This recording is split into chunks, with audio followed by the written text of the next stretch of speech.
Hi, everybody. Welcome to this episode of Said Differently. I'm your host, Jennifer Sikora. I am recovering from a bad head cold this week, so I'm on the recovery side of things. Hopefully, my voice stays up. If I start having a coughing fit, please forgive me. I'm here today with Katey Mokelke. I'm so excited to have her. She's with Firebrick Consulting, and Katey and I met because Firebrick actually, allowed me to learn from them and their methodology on positioning, which is exceptional.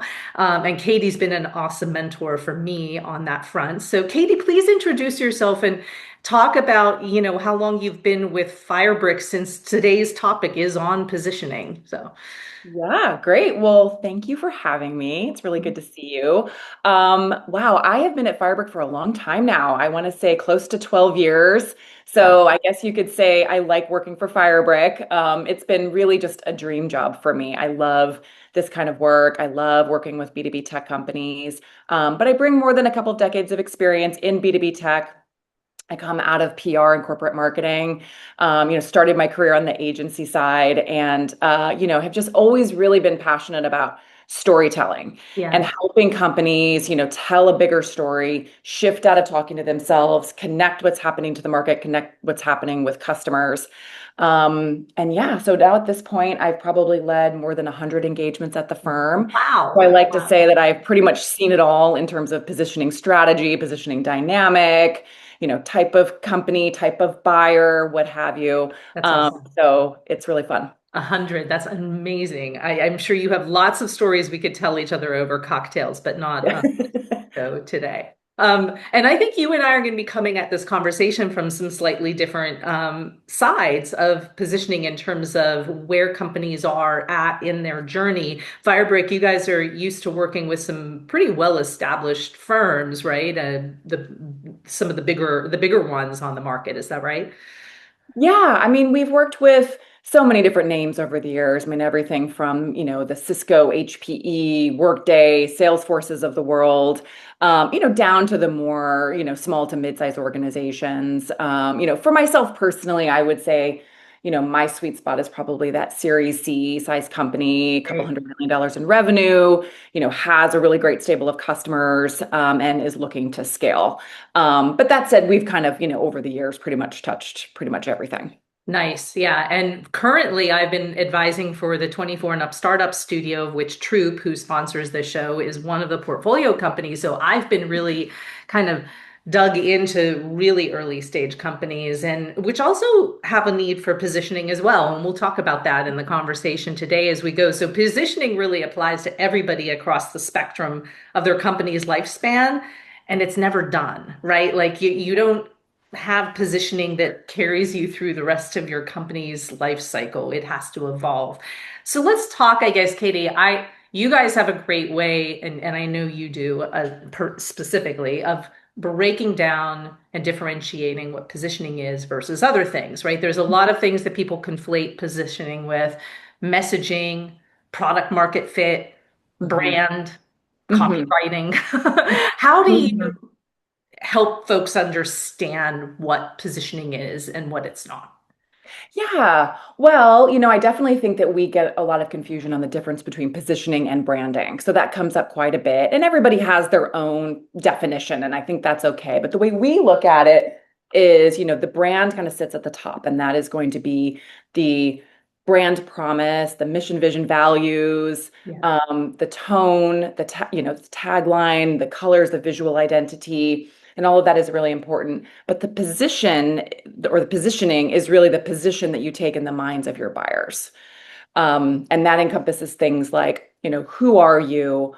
Um, what is the category that you play in? How are you competitively positioned in that category? Who are you really for from a target buyer Yeah. standpoint? What Um, problem you and solve? those types Yeah. of elements. Yeah. What's the big problem that you solve in the market? Yeah, that's a really, really big, important one.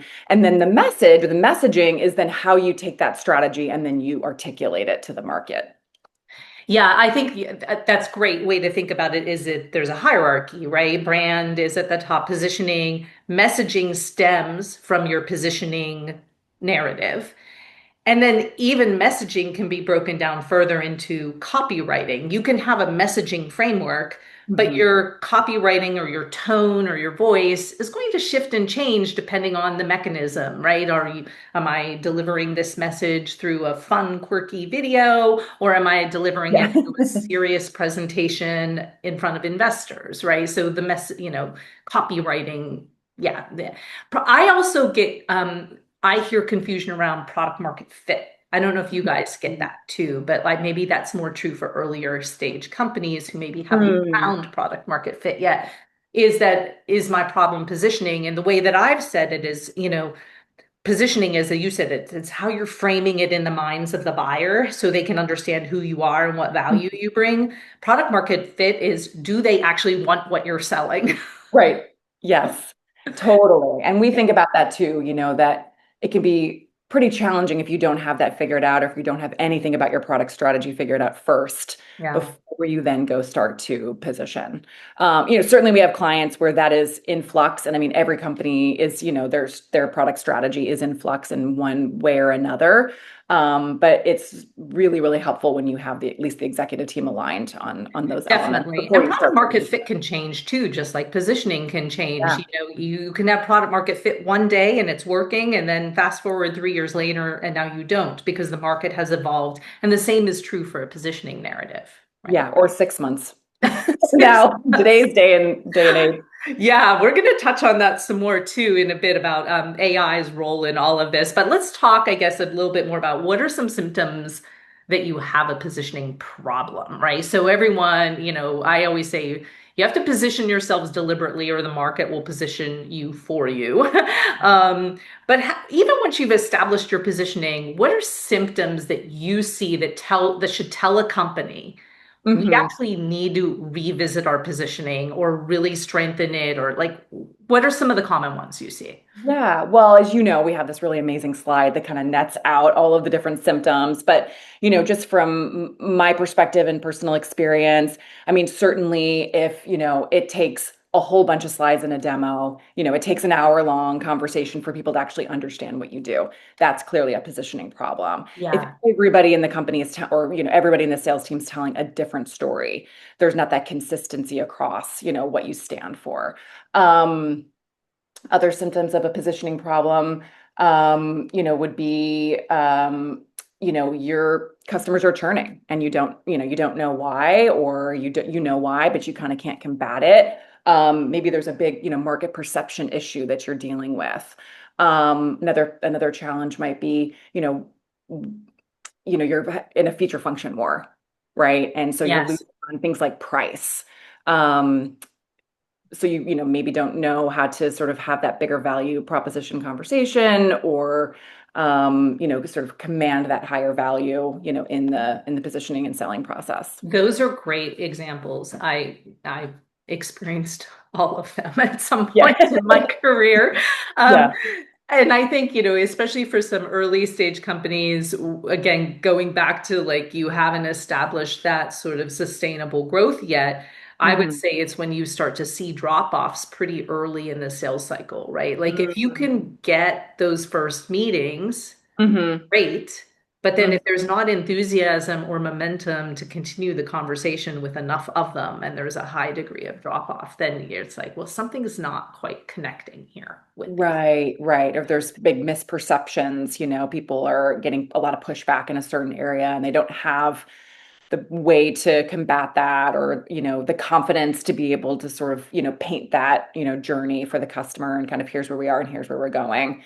That can be another thing like I think that. the problem with a lot of the symptoms that you described is, traditionally people would just throw other things at those symptoms, right? Rather than taking a step back and really thinking about the positioning that they're establishing in the market. So Yeah. like how yeah, I guess that's a challenge for companies to understand that, hey, actually this is a positioning problem, whereas they're just trying to treat the symptoms rather than Right. root Yeah. cause of. It's foundational, right? Especially because every category is just completely bloated with dozens, if not hundreds of companies. I mean, when I entered the tech market, there would be a category of three. Now there's a Mm. category of hundreds, right? And everybody at this point is so overinvested in technology. So they really just don't need another technology vendor. So you need to give them that really strong reason why. And that's why positioning can be so and foundational before you do anything else. Right. Well, and let's face it, the era of AI in terms of companies being able to spin up and accelerate a new product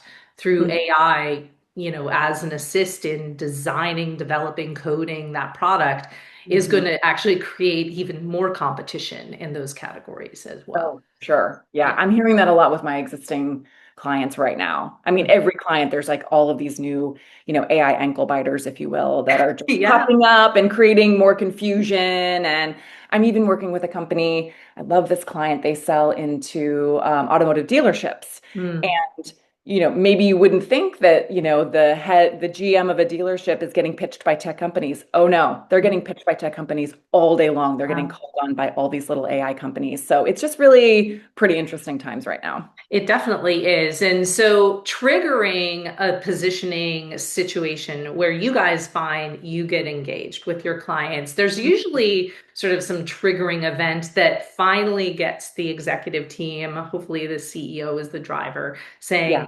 okay, this is like something happened, right? And maybe it's a one thing, or maybe it's a continuous thing that they haven't been able to fix. But what are Mhm. some of those triggers? I know, like, certainly portfolio growth. If you're doing M&A and now you've added another product to your portfolio that actually should evolve your story, right? That's a clear example. You guys do a lot of those.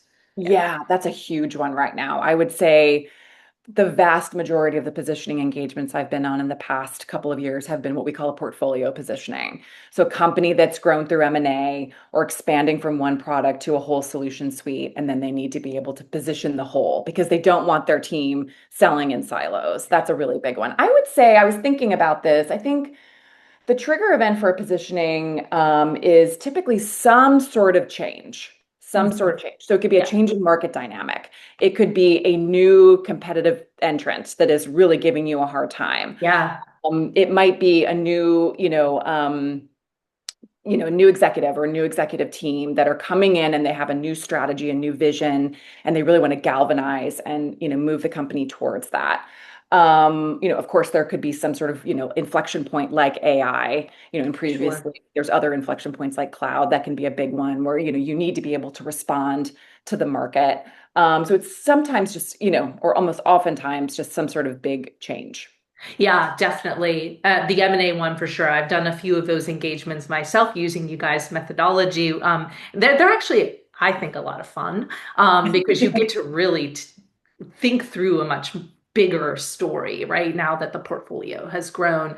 Yeah. For early stage companies, some of the sort of Hmm. trigger events I would see is like that first wave of customers that you Hmm. capture may Hmm. look very different from the ones you're moving towards now, right? And Yes. so you have to now reposition for the next wave of customers you're looking to Yes. capture, That's a not good just one. the ones you've landed in the first few years. Yeah, absolutely. And you've got sort of that, you know who that buyer is that you're trying to go after, and you want to make sure that you're, positioning to your next set of buyers, as we like to call it. Yes, yes, yeah. You guys do have that phrase locked down pretty well. Um, let's talk about AI a little bit more. Okay. I have something I call my swear jar. I think I Oh, mentioned this to you when we did our prep for this. Anytime I see the phrase, we have an AI powered blah blah blah, I want to yeah, throw money in the swear jar or want them to throw money in the swear jar. It's like AI powered. No, sorry, that doesn't cut it.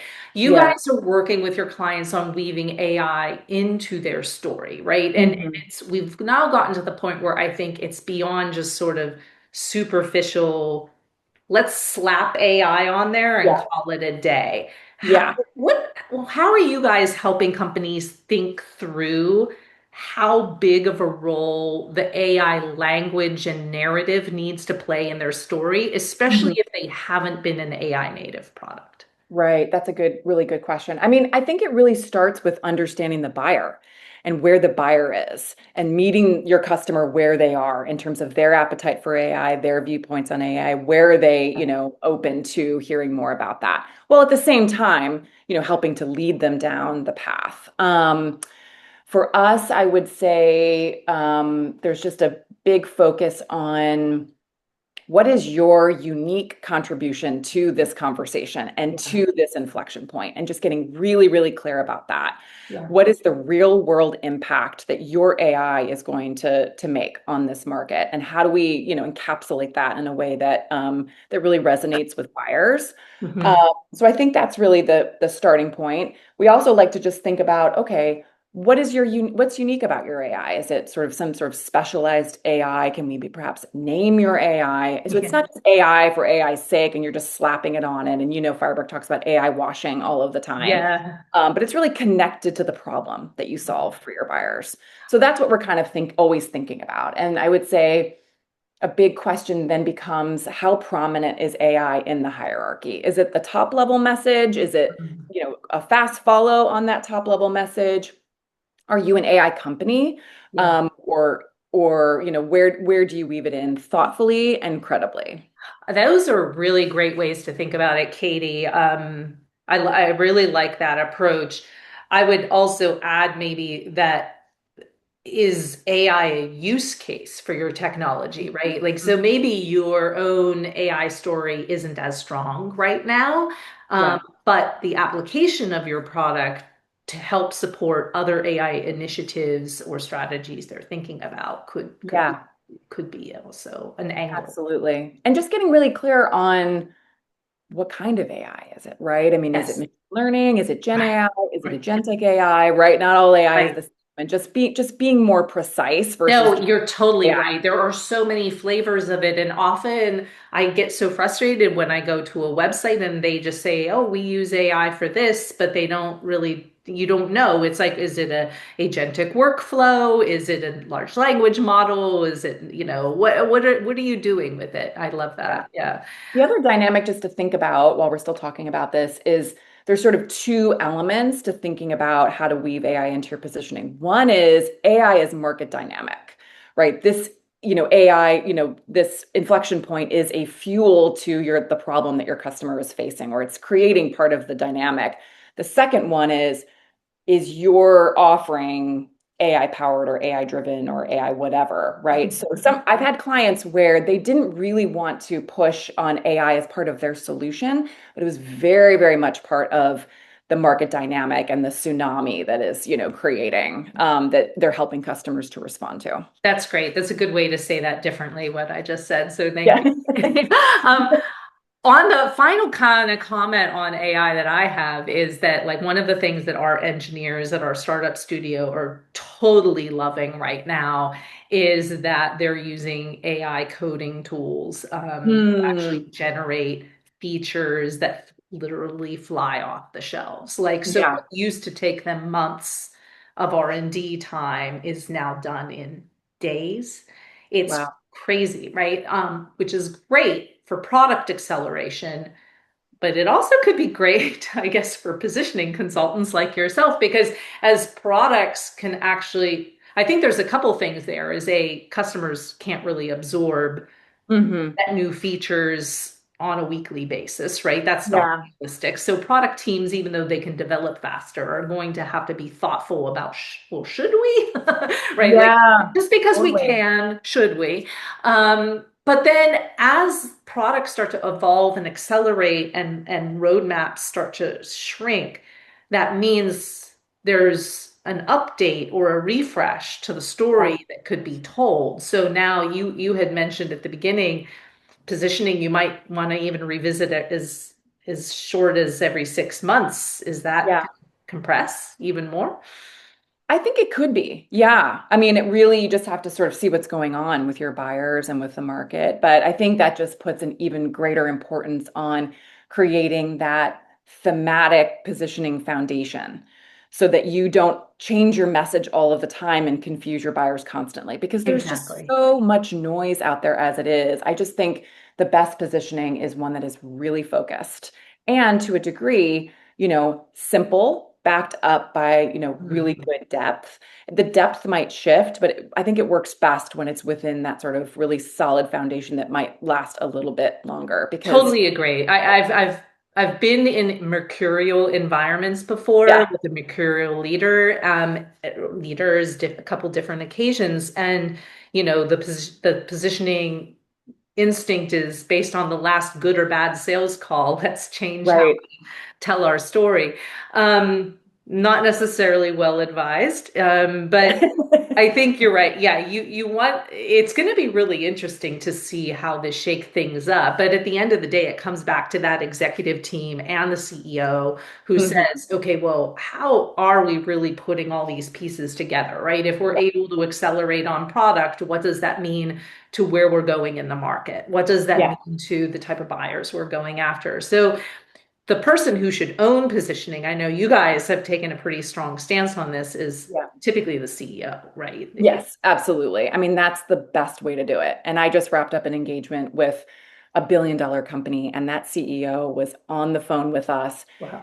helping with the individual message points in the Wow. final deck, of course. And not everybody can do that, but wow, what a gift to your company because then everybody knows, okay, this is locked and loaded. We can run with this, and we're not gonna, continually change it. So I think even at the largest companies, I see that happening very, very successfully.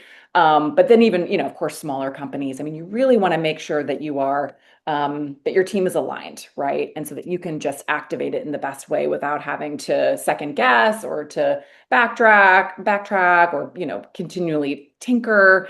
Because that's just going to confuse your buyers. You just need to be as consistent as possible. And the best way to do that is just to get alignment at the top. Absolutely. CEO initiates, owns it, buck stops there, marketing activates it. Is that Yeah. fair? And marketing, of course, is just that super strategic resource, and oftentimes, the owner of it. Mhm. Whereas, the CEO is hopefully the ultimate sponsor.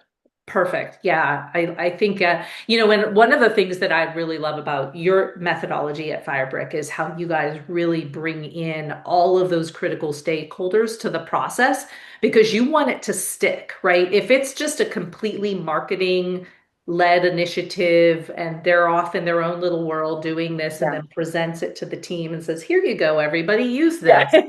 It doesn't work, right? So you need Right. those people bought into the whole process and the journey. Yeah. You want them bought in, and also some of the best ideas come from them, right? They all Mhm. have a unique vantage point and unique experience working at that company. And so you'll just get a much better output if you have all of these different ideas coming from different parts of the organization and you bring them together. And then, of course, it helps bring the company along, and then they can be really advocates for the positioning.